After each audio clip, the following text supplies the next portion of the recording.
प्रधानमंत्री जी का आप बहुत गुणगान करते हैं। आप कहते हैं प्रधानमंत्री जी बहुत लोकप्रिय हैं, प्रधानमंत्री जी की लोकप्रियता चमक रही है, वो महामानव हैं, विश्व गुरु हैं। तो ये कौन सी लोकप्रियता है प्रधानमंत्री जी की कि भाई प्रधानमंत्री जी की कौन सी लोकप्रियता है कि ईवीएम से चुनाव कराएंगे तो लोकप्रियता कायम रहेगी, बैलेट से चुनाव कराएंगे तो लोकप्रियता खत्म हो जाएगी? अरे भैया, दोनों में अगर लोकप्रियता कायम है तो बैलेट से चुनाव करा लो, उसमें भी पता चल जाएगा कितने लोकप्रिय है प्रधानमंत्री जी, कितनी लोकप्रिय है भारतीय जनता पार्टी, कितने लोकप्रिय हैं आप लोग, ये आपको पता चल जाएगा। दूसरी बात मान्यवर, दूसरी बात, आपने अभी मैंने सुना कि डिटेंशन सेंटर बनाएंगे घुसपैठियों के लिए, और यह कहा गया कि इस पूरी चुनाव की प्रक्रिया के तहत जो लोग पकड़े जाएंगे घुसपैठिए, उनको उस डिटेंशन सेंटर में रखा जाएगा। मैं आपके माध्यम से इस सरकार से पूछना चाहता हूं, 11 साल से इस देश में ट्रंप की सरकार तो है नहीं, न बराक ओबामा की सरकार है, न बाइडेन की सरकार है, यहां पर प्रधानमंत्री नरेंद्र मोदी जी हैं और गृह मंत्री अमित शाह जी हैं। आपने 11 साल में कितने घुसपैठिए हिंदुस्तान से भगाए, इसके बारे में आंकड़ा दीजिए सदन को आप जानकारी दीजिए। आप बिहार जाते हैं, वहां घुसपैठिया झारखंड जाते हैं, वहां घुसपैठिया दिल्ली आते हैं, वहां घुसपैठते हैं हरियाणा जाते हैं, वहां घुसपैठिया हैं महाराष्ट्र जाते हैं, वहां घुसपैठिया हैं आसाम जाते हैं, वहां घुसपैठिया पकड़ नहीं पाते। यह कौन सा घुसपैठिया है? जहां पर चुनाव होगा वहां आपको घुसपैठिया मिल जाते हैं, आप पूरा चुनाव उसके ऊपर करते हैं। कितने घुसपैठिया बिहार में मिले, इसको बताइए, देश को, इस सदन में बताइए। मैं आपको बताना चाहता हूं मान्यवर, मात्र 315 वहां पर विदेशी नागरिक मिले, जिसमें 78 मुसलमान थे, बाकी नेपाल के हिंदू थे। उसको आप इसलिए आंकड़ा नहीं जारी कर रहे हैं, 65 लाख में सिर्फ 315 मिले। आपकी छाती पे तो सांप लौटने लगा, आपको तो मजा आया नहीं। आप डिटेंशन सेंटर बना रहे हैं उत्तर प्रदेश में। डिटेंशन सेंटर का पता है आपको? कानून, अंतर्राष्ट्रीय नियम। आपको स्कूल बनाने के लिए पैसा नहीं है, आपको अस्पताल बनाने के लिए पैसा नहीं है, मिड डे मील में आप बच्चों को नमक रोटी खिला रहे हैं, नौजवानों को रोजगार देने के लिए आपके पैसा नहीं है, खाद की बोरी देने के लिए पैसा नहीं है। आप कह रहे हैं आप अपनी पूरा करने के लिए डिटेंशन सेंटर बनाएंगे, जहां पे घुसपैठियों को रखेंगे, उनको फ्री बिजली, फ्री पानी, फ्री एजुकेशन, रहने का घर, सड़क, सब आप अपने पैसे से देंगे, देश की जनता के पैसे से देंगे। इसलिए मैं आपके माध्यम से सरकार को चेतावनी देना चाहता हूं, अगर कोई बांग्लादेशी मिले, कोई पाकिस्तानी मिले, कोई अफगानिस्तानी मिले, तो उसको उसके देश वापस भेज देना।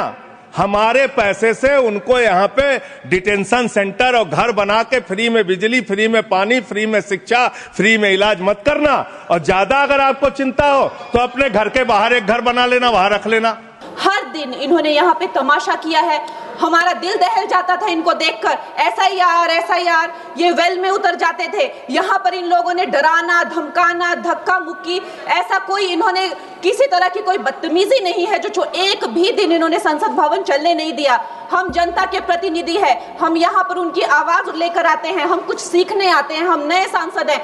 इन्होंने संसद अगर पिछले 2-3 दिन को छोड़ा जाए तो साल पर शायद ही थोड़ा चलने दिया है। एसआईआर कर करके इन्होंने यहाँ पे तमाशे किए, लेकिन अब जब इनको बोलने की बारी आई एसआईआर पे, तो अध्यक्ष महोदय जी, हम देख रहे हैं कि कल leader of opposition Rahul Gandhi ji ने, मुझे लगा क्या खुलासा होगा, हम भी बड़े उत्सुक थे, सारी साल हमने एक ही शब्द सुना है, अब ये क्या ग्रैंड रेवलेशन होगी। लेकिन राहुल गांधी जी जो लीडर ऑफ ऑपोजिशन है, उन्होंने कल जब कहा खादी है, खादी में धागे हैं, धागे में लोग हैं, लोगों के अंदर, उनको जब कहा गया कि आप पॉइंट की बात कीजिए, तो उन्होंने कहा कि मैं अपना फ्रेम कर रहा हूं, मैं अपना आर्ग्यूमेंट फ्रेम कर रहा हूं। और इतनी देर बाद जब वो फ्रेम करके पहुंचे तो ले देकर वो वापस उसी अंतर्राष्ट्रीय मूल की महिला, अध्यक्ष जी, मैं एक महिला होने के नाते आपसे रिक्वेस्ट करना चाहती हूं कि every woman is entitled to her dignity. वो अंतर्राष्ट्रीय मूल की है, विदेशी महिला है, लेकिन उन्होंने कितनी बार आकर उन्होंने सोशल मीडिया पे कहा है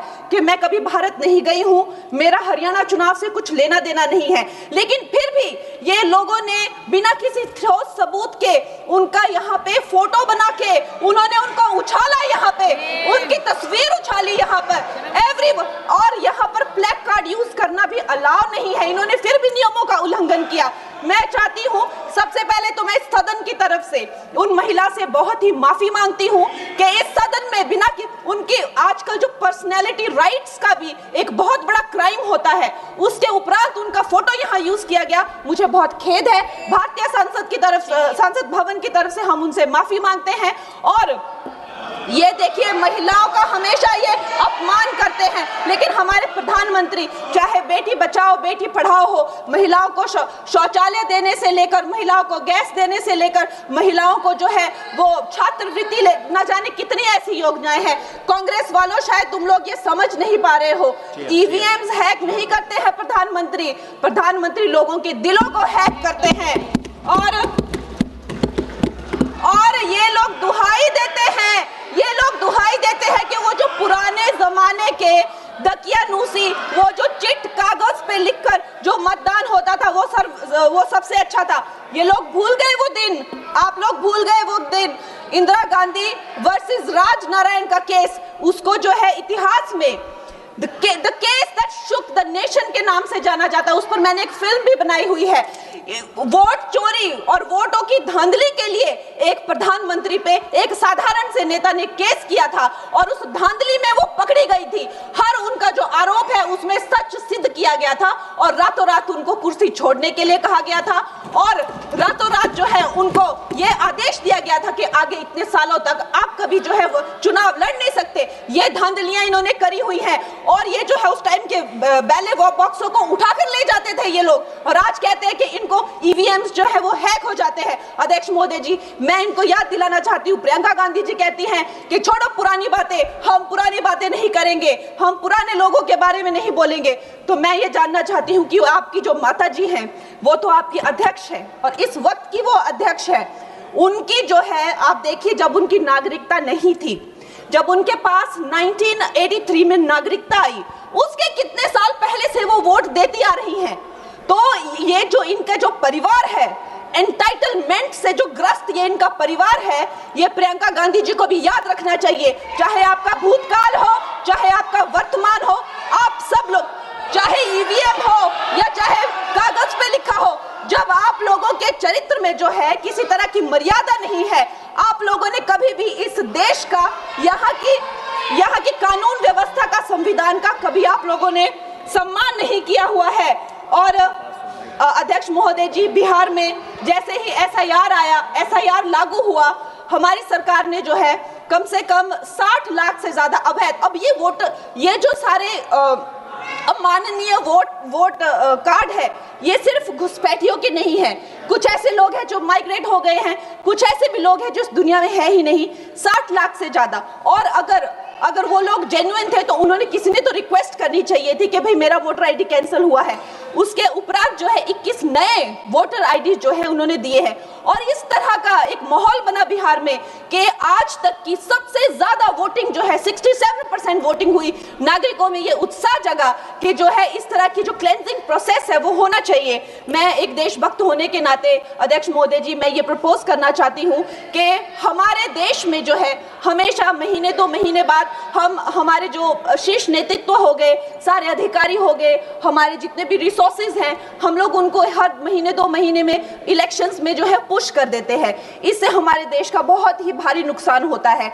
और मैं ये चाहूंगी कि 1 नेशन 1 इलेक्शन, जो नरेंद्र मोदी प्रधानमंत्री जी जो कहते हैं कि एक वोटिंग जो है डेमोक्रेसी के उत्सव के रूप में, जैसे कि दिवाली होती है, होली होती है, उस रूप में मनाया जाए। क्योंकि ये सिर्फ सरकार का ही नुकसान नहीं है, 10,000 करोड़ से ज्यादा का जो नुकसान होता है सिर्फ वही नहीं है, लेकिन मुझे लगता है कि धीरे धीरे हमारे जो नागरिक भी है उनमें जो वोटिंग फटीक है, बार बार उन्हें जागरूक करना, बार बार कई जगहों से जहां वो काम करते हैं वहां से उनको ट्रैवल करके अपने नेटिव प्लेसेस पे आना और बार बार मार्केटिंग करके, it is exhausting for the whole ecosystem. तो मैं ये प्रपोज करना चाहती हूँ कि 1 नेशन 1 इलेक्शन को लाया जाए और ये जो भी हमें जिस तरह की जो असुविधा होती है हर महीने 2 महीने में इलेक्शंस की, उससे जो है हम बच सकते हैं। जय हिंद।